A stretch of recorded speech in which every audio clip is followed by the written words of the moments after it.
नमस्कार शेतकरी मित्रांनो, तर राज्यातील शेतकरी बांधवांसाठी अतिशय आनंदाची बातमी आहे। कारण आपण जर पाहिलं तर संपूर्ण 2 महिने उलटून गेलेले असताना शेतकरी बांधव मात्र अद्यापही प्रतीक्षेत होते, ते म्हणजे 2025। जसं की राज्याचे मुख्यमंत्री माननीय मुख्यमंत्री देवेंद्र फडणवीस साहेब यांच्या माध्यमातून शेतकऱ्यांना हेक्टरी 17,500 रुपये असा पीक विमा मिळणार अशी माहिती ज्या पद्धतीने देण्यात आलेली होती, तर त्या शेतकरी बांधवांना आनंदाची बातमी आहे। कारण आपण जर पाहिलं तर राज्यातील शेतकरी बांधवांच्या बँक खात्यामध्ये लवकरच पीक विमा हा जमा होणार आहे। आता हा पीक विमा केव्हा जमा होणार आहे, यासाठी कोणते शेतकरी बांधव पात्र ठरलेले आहेत आणि महत्त्वाचं म्हणजे यामध्ये कोणकोणते जिल्हे पात्र ठरलेले आहेत, ही संपूर्ण माहिती आपण या व्हिडिओच्या माध्यमातून जाणून घेऊ। शेतकरी मित्रांनो, सर्वात अगोदर आपल्या YouTube चॅनलवरती नवीनच असाल, पहिल्यांदाच भेट देत असाल तर नक्की सबस्क्राइब करा।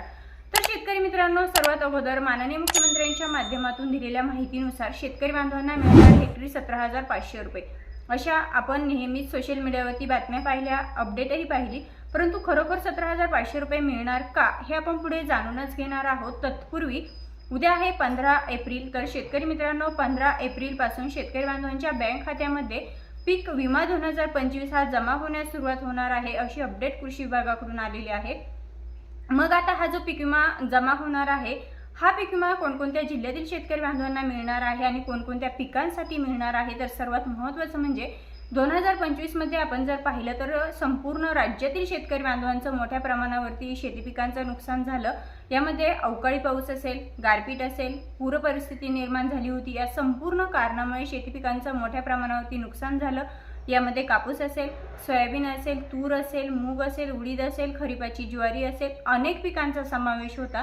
आणि या संपूर्ण पिकांसाठी म्हणजे खरीपाची पिके असतील, रब्बी असतील, या शेतकरी बांधवांचं मोठ्या प्रमाणावरती खरीप पिकांचं जे नुकसान झालेलं आहे, तर या खरीप पिकांचा जो काही पीक विमा 2025 आहे, हा शेतकरी बांधवांना लवकरात लवकर मिळणं खूप गरजेचं होतं। कारण शेतकरी बांधव एकीकडे सरकारी धोरण असेल, दुसरीकडे आपण जर पाहिलं तर नैसर्गिक आपत्ती असेल, या दोन्हीकडून पिळवटून गेलेला आहे। 2025 मध्ये अतिशय भयानक परिस्थिती शेतकरी बांधवांना सहन करावी लागली आणि अशात मात्र शेतकरी बांधवांना आशा होती, तो म्हणजे पीक विमा 2025 हा आमच्या बँक खात्यामध्ये केव्हा जमा होईल। आपण जर पाहिलं तर दरवर्षी जानेवारी एंडिंग किंवा फेब्रुवारीच्या स्टार्टिंगला शेतकरी बांधवांच्या बँक खात्यामध्ये पीक विम्याची रक्कम ही जमा होत असते।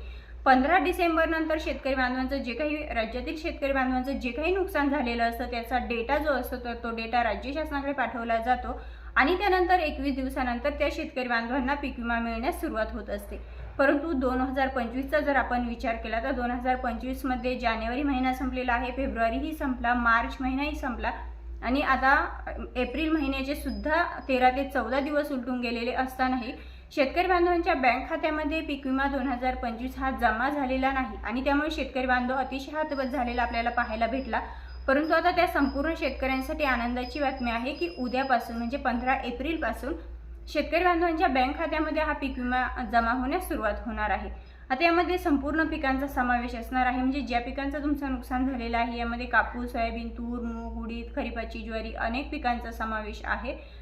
आता मित्रांनो, राहिला प्रश्न कोणत्या जिल्ह्यांसाठी हा पीक विमा मंजूर झालेला आहे, तर यामध्ये राज्यातील संपूर्ण जिल्ह्यांचा समावेश होतो, म्हणजे नाशिक असेल, पुणे असेल, धुळे असेल, मराठवाड्यातील 8ही जिल्हे असतील, विदर्भातील 11 जिल्हे असतील, पश्चिम महाराष्ट्र, दक्षिण महाराष्ट्र, संपूर्ण महाराष्ट्र राज्यातील शेतकरी बांधवांचा यामध्ये समावेश आहे, जिल्ह्यांचाही समावेश आहे। कारण संपूर्ण राज्यातील शेतकरी बांधवांचं मोठ्या प्रमाणावरती नुकसान झालं, म्हणजे 32 ते 33 जी काही संपूर्ण जिल्हे आहे, या संपूर्ण जिल्ह्यांमध्ये शेती पिकांचं नुकसान झालं होतं आणि त्यामुळे संपूर्ण जिल्हे हे पीक विमा 2025 साठी पात्र ठरलेले आहेत। आता हे झालं कोणते जिल्हे पात्र ठरले, कोणत्या पिकांसाठी पीक विमा मिळणार, परंतु सर्वात महत्त्वाचं म्हणजे कोणत्या शेतकरी बांधवांना पीक विमा मिळणार आहे। मित्रांनो, आता काही शेतकरी बांधवांचं जे पीक विम्याचं स्टेटस आहे त्यावरती रक्कम दाखवत आहे, ती रक्कम कितीही असू द्या, तुमच्या स्टेटसवरती जी रक्कम दाखवत आहे तर ती रक्कम तुम्हाला पीक विमा 2025च्या स्वरूपामध्ये जमा होणार आहे।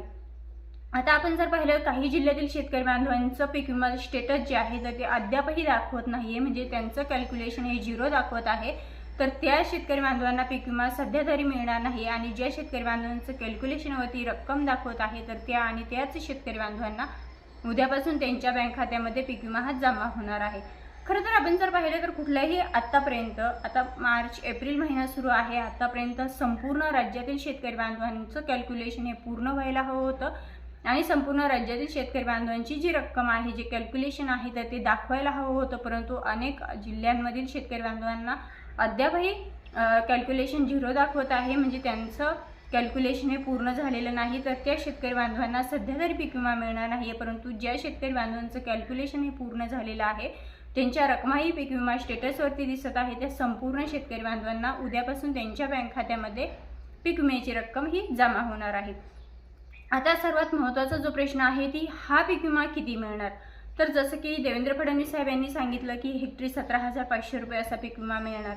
म्हणजे देवेंद्र फडणवीस साहेब यांनी जे सांगितलं त्यामध्ये असं सांगितलं होतं की ज्या शेतकरी बांधवांना नुकसान भरपाई मिळाली त्याच शेतकरी बांधवांना पीक विमा हा मिळणार आहे. मग तो किती मिळणार, तर हेक्टरी 17,500. मग खरोखर तसा मिळणार का, तर असं होणार नाही. आपण जर पीक विम्याचं स्टेटस पाहिलं किंवा पीक विम्याची जी अपडेट पाहिली 2025ची, यामध्ये सरकारच्या माध्यमातून किंवा पीक विमा कंपन्यांच्या माध्यमातून 2 ते 3 क्लेम हटवण्यात आलेले आहे. फक्त आणि फक्त एकच क्लेम ठेवण्यात आलेला आहे, तो म्हणजे मंडळनिहाय पीक विमा शेतकरी बांधवांना दिला जाणार आहे. आता तुमच्या मंडळाचं किती नुकसान झालेलं आहे त्या संपूर्ण मंडळाला पीक विमा मिळणार आहे.